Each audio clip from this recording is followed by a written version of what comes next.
Assalamualaikum warahmatullahi wabarakatuh. Halo anak-anak semua.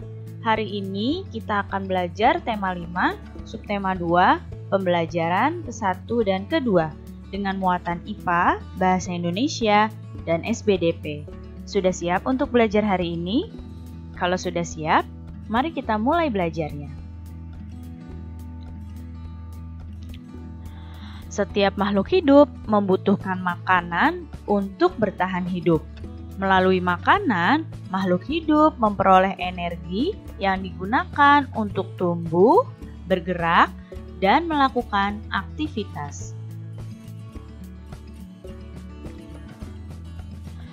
Interaksi antar makhluk hidup dalam ekosistem itu berupa rantai makanan.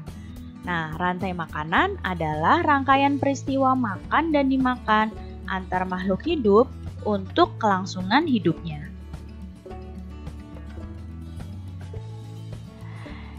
Nah, apa saja peran makhluk hidup dalam rantai makanan? Adakah yang tahu? Ya, peran makhluk hidup dalam rantai makanan yang pertama adalah sebagai produsen.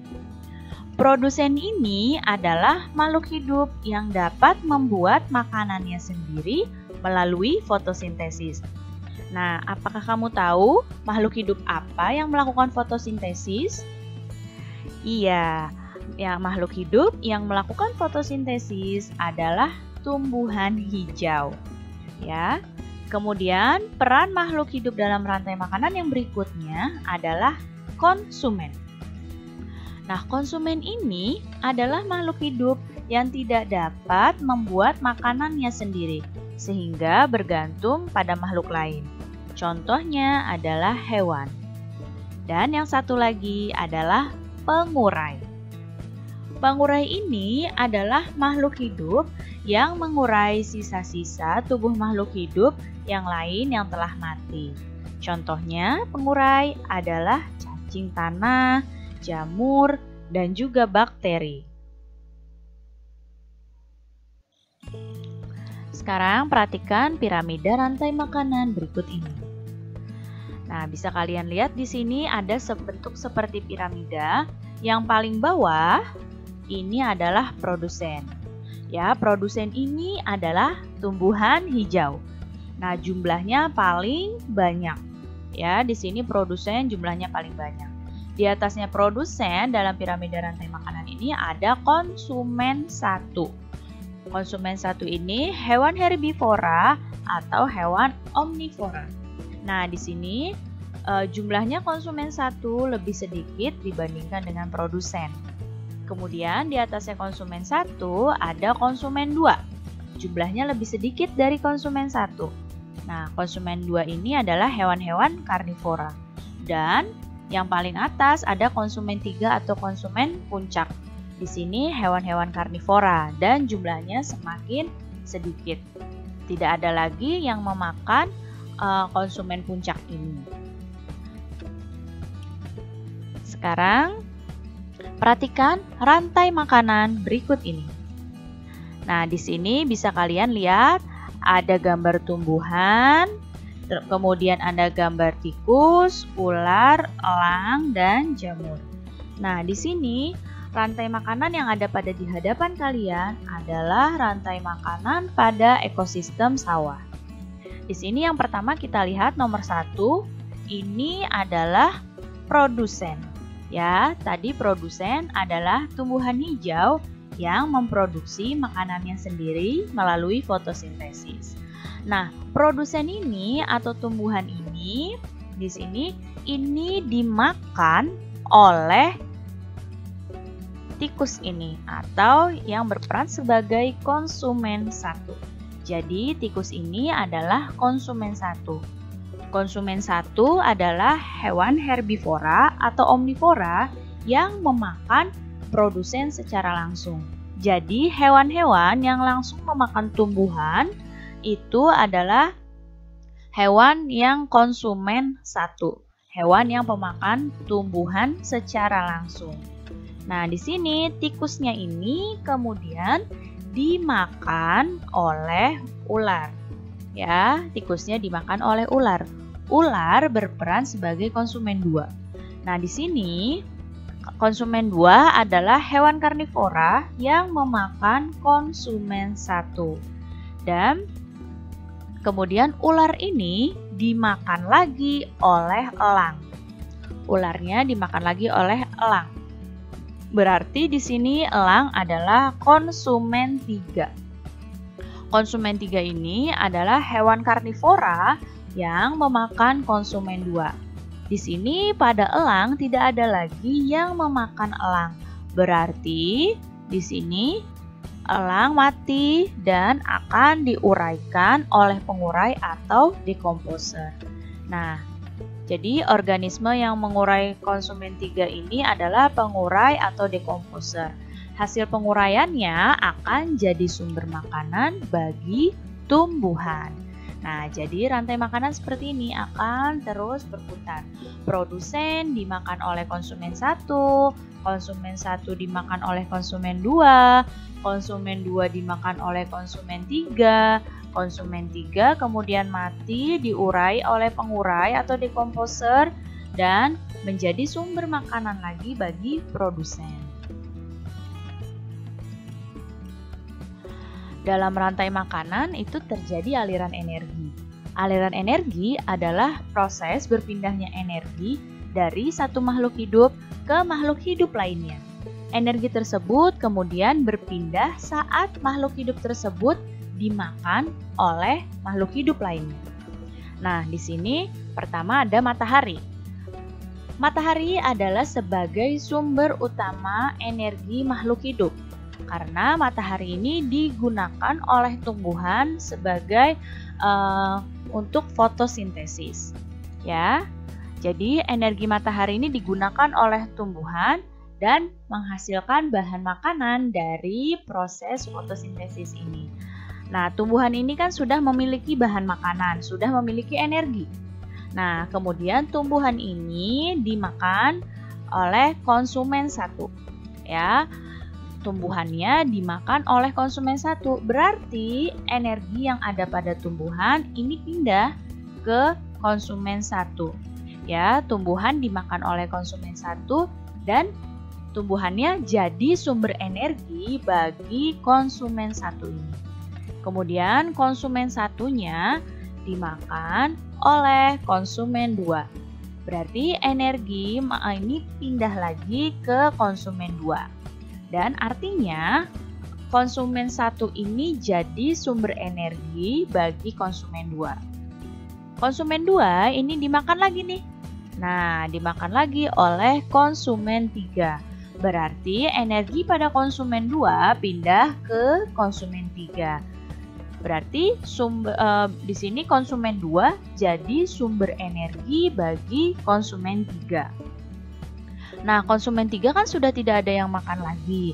Berarti makhluk hidup ini mati, kemudian energi dari konsumen 3 pindah ke pengurai.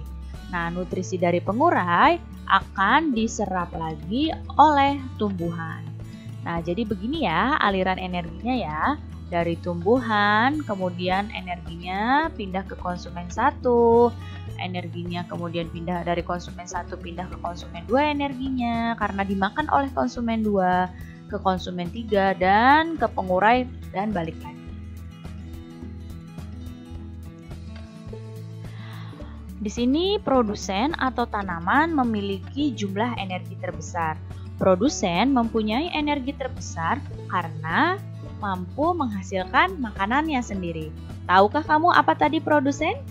Ya, produsen di sini adalah tumbuhan hijau. Oleh karena itu, tumbuhan jadi sumber energi bagi makhluk hidup lainnya.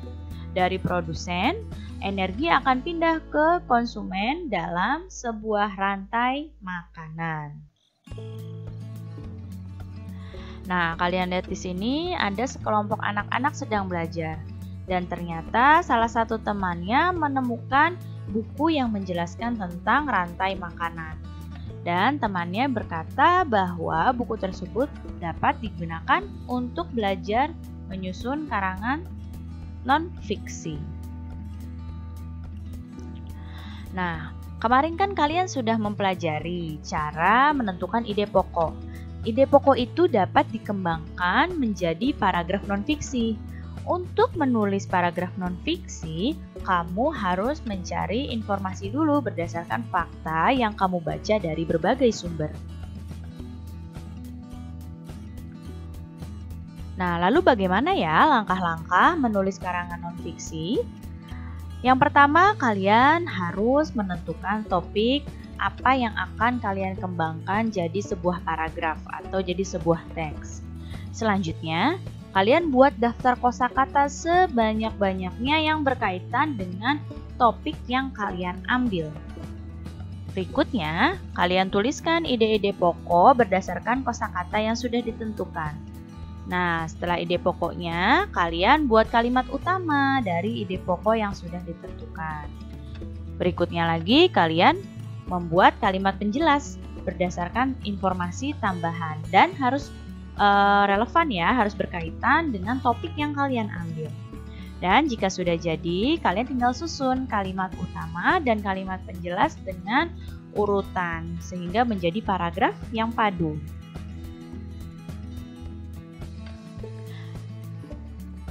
Sekarang ini contoh menulis karangan non-fiksi. Yang pertama, kita tadi ambil topik dulu ya. Contohnya topik yang diambil adalah harimau sang pemangsa utama dalam ekosistem hutan. Nah, setelah itu kalian tentukan daftar kosakata. Misalnya, kosakata itu kata-kata ya. Misalnya harimau, ekosistem, hewan, pemangsa, karnivora, hutan, habitat, pemakan hewan lain, rantai makanan. Ini contohnya. Nah, setelah itu, kalian tuliskan ide pokok dari kosakata yang ditemukan. Di sini contohnya adalah harimau adalah pemangsa dalam ekosistem hutan. Nah, di sini ada pakai kosakata yang sudah kita tentukan dalam daftar kosakata. Berikutnya, kalian membuat kalimat utama dari ide pokok ini. Di sini kita buat, sebagai anggota ekosistem hutan, harimau merupakan pemangsa utama dalam rantai makanan. Nah, setelah itu kalian buat kalimat pendukung. Nah, di sini ada 3 nih dibuat kalimat pendukungnya. Nah, setelah jadi kalimat pendukungnya, barulah kalian susun kalimat utama dengan kalimat pendukung ini. Kalimat utamanya kita tulis duluan ya. Di sini sebagai anggota ekosistem hutan, harimau merupakan pemangsa utama dalam rantai makanan. Lalu lanjut ke kalimat pendukung yang pertama. Harimau termasuk hewan karnivora yang memakan daging hewan lain. Lanjut setelah titik ke kalimat yang kedua. Dalam rantai makanan ekosistem hutan, harimau berperan sebagai konsumen tingkat akhir. Dan lanjut ke yang contoh ketiga. Tidak ada hewan lain yang memangsa harimau. Jadi seperti itu ya cara menulis karangan non-fiksi. Keberadaan ekosistem juga dapat dijadikan sebagai inspirasi dalam berkarya, seperti yang terdapat dalam beberapa tari daerah.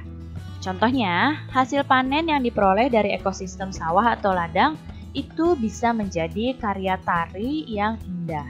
Beberapa tarian daerah juga menjadikan tindak tanduk hewan dalam sebuah ekosistem sebagai inspirasi sebuah tarian. Nah, sekarang kita lihat di sini contoh tarian tentang berkah Tuhan lewat ekosistem. Yang pertama ini, tahukah kamu tari apa ini? Iya, ini adalah tari caping ngancak yang berasal dari Lamongan, Jawa Timur.